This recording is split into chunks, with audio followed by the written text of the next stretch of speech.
সকালের ওয়েদারে এরকম একটু হালকা করে দৌড়ালে এবং জোরে হাঁটাটা শরীরের জন্য খুবই উপকারী। ওনারা কিন্তু রাত থেকেই এই ইটগুলোকে টানছে। এদিকেও আস্তে আস্তে সকাল হতে শুরু করেছে। আসসালামু আলাইকুম, শুভ সকাল সবাইকে। ফজর নামাজ আদায় করার পর মনে হলো দিনের শুরুটা একটু প্রকৃতির মাঝে কাটাই, তাই হাঁটতে বেরিয়েছি। ভোরের এই সময়টা আমার কাছে খুবই বিশেষ। চারপাশে এক ধরনের নীরবতা, ঠান্ডা বাতাস, পাখির ডাক, সব মিলিয়ে মনটা শান্ত হয়ে যায়। ব্যস্ত জীবনে আমরা অনেক সময় নিজের জন্য একটু সময় বের করতে পারি না, অথচ দিনের শুরুতে কয়েক মিনিট হাঁটা মনকে সতেজ করে তোলে। চারপাশে কি সুন্দর মনোরম পরিবেশ, দেখে আসলেই ভালো লাগে। আজকের সকালটা সত্যি অনেক সুন্দর লাগছে। ভোর সকালেও কি পরিমাণ জ্যাম, এটাই শহরের বাস্তব চিত্র। আমি এখন এই বাঁশের ব্রিজটি ধরে ওই পাশে পার হচ্ছি, কারণ হাঁটা এবং দৌড়ানোর জন্য ওই পাশটাই প্রযোজ্য। শহরেও যেমন একটি দৃশ্য দেখতে পাওয়া যায়, এটা কিন্তু আসলেই খুব সুন্দর লাগে। তো আমি এখন বাঁশের ব্রিজের উপর দাঁড়িয়েই কিন্তু সকালবেলার যে সুন্দর পরিবেশটা, সানরাইজ উপভোগ করছি।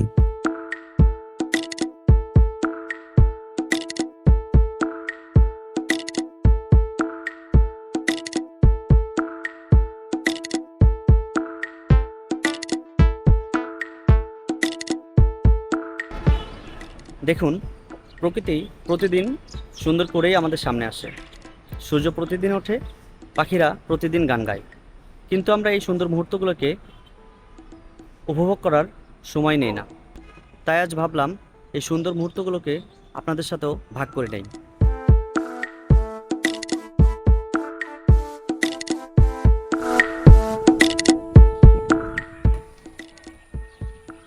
আপনারাও যদি সুযোগ পান তাহলে সপ্তাহে কয়েকদিন হলেও একটু হাঁটতে বের হন। শরীরও ভালো থাকবে, মনও একটু হালকা লাগবে।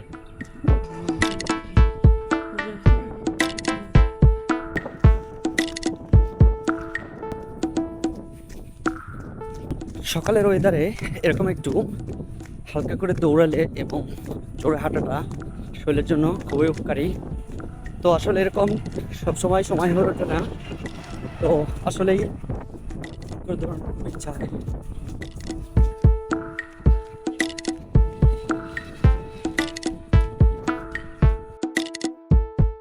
চারপাশে এত এত বিল্ডিং এর মাঝেও সুন্দর সবুজে ঘেরা পরিবেশটা দেখে মনে হয় না যে এটা একটি শহর। তো এইরকম একটি পরিবেশে সকালে উঠে যদি হাঁটতে পারা যায়, আসলেই কিন্তু অনেক ভালো লাগবে। প্রকৃতি প্রতিদিনই দেখেন, কারণ গ্রামের মানুষরা খুব ভোরে ওঠে, কিন্তু শহরের মানুষগুলো না আসলে ওরকমটা সুন্দর যে আবহাওয়া এরকম পায় না। আবার কিছু কিছু যে শহরগুলো আছে, এই যে দেখুন কত সুন্দর একটা পরিবেশ। ভোর সকালেই হঠাৎ করেই পশ্চিম দিগন্তে কালো মেঘে ছেয়ে আসছে, মনে হচ্ছে বৃষ্টি হতে পারে। তো হ্যালো এভরিওয়ান, সবাইকে শুভ সকাল। বৃষ্টি আসবে বলে মনে হওয়া আবহাওয়াটা আস্তে আস্তে পরিষ্কার হতে লাগলো। এর মাঝেই উকি দিয়ে উঠল সকালের সূর্য। মৃদু বাতাস মন ছুঁয়ে যাচ্ছিল, এজন্য একটু গাছের নিচে দাঁড়িয়ে ঠান্ডা বাতাস খাচ্ছিলাম। পরিবেশটা আসলে অনেক সুন্দর লাগছে।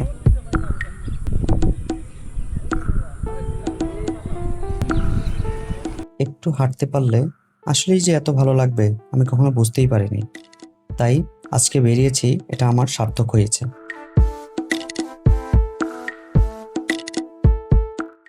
সকলকে জানাচ্ছি শুভ সকাল। দেখুন আজকের সকালটা কি সুন্দর একটা আবহাওয়া এবং কি সুন্দর একটা রৌদ্রোজ্জ্বল পরিবেশ দিচ্ছে। ওয়েদারটা আসলেই খুব ন্যাচারাল এবং সুন্দর। এরকম ওয়েদারে আসলে হাঁটতে ভালো লাগে, ফিরতে ভালো লাগে। যদি আমাদের সকালবেলা তো সচরাচর ঘুম থেকে ওঠা হয় না, বিশেষ করে আমার ঘুম থেকে ওঠা হয় না, তো আজকে ফজর নামাজ পড়ে একটু ইচ্ছা হলো যে একটু হাঁটতে বের হই। তো আসলে এটা সপ্তাহে ২-৩ দিন হাঁটা উত্তম বা একটু এক্সারসাইজ প্রয়োজন। কারণ সুস্থ থাকতে গেলে আপনাকে এক্সারসাইজ করতে হবে। এটা হলো মূল মন্ত্র। তো যাই হোক, তো আজকে একটু হঠাৎ করেই মন চাইলো, যার কারণে একটু বাইরে চলে আসছি। তো এসে খুব সুন্দর একটা ওয়েদার, যা দেখে আমি একেবারেই মুগ্ধ। আলহামদুলিল্লাহ, যে এত সুন্দর পরিবেশ, এত সুন্দর একটা ওয়েদার আমি এক্সপেক্টও করি নাই যে আমি দেখতে পারবো। তো চারিপাশে কিন্তু খুব মৃদু বাতাস বইছে, পাখির কিচিরমিচির, এবং সকালে যারা অফিসে যাচ্ছেন কর্মযোগ্য, তো অনেকে এক্সারসাইজ করতে বেরিয়েছেন। তো আসলেই কিন্তু এরকম সুন্দর একটা প্রকৃতি খুব সুন্দরই লাগছে। আজকের ভিডিও এখানেই শেষ করছি। ভিডিওটি ভালো লাগলে অবশ্যই একটি লাইক দিবেন, কমেন্ট করে জানাবেন আপনাদের সকাল কিভাবে শুরু হয়। আর এমন ভ্রমণ ও লাইফস্টাইল ভিডিও দেখতে চাইলে চ্যানেলটিকে সাবস্ক্রাইব করতে ভুলবেন না। সবাই ভালো থাকবেন। আসসালামু আলাইকুম।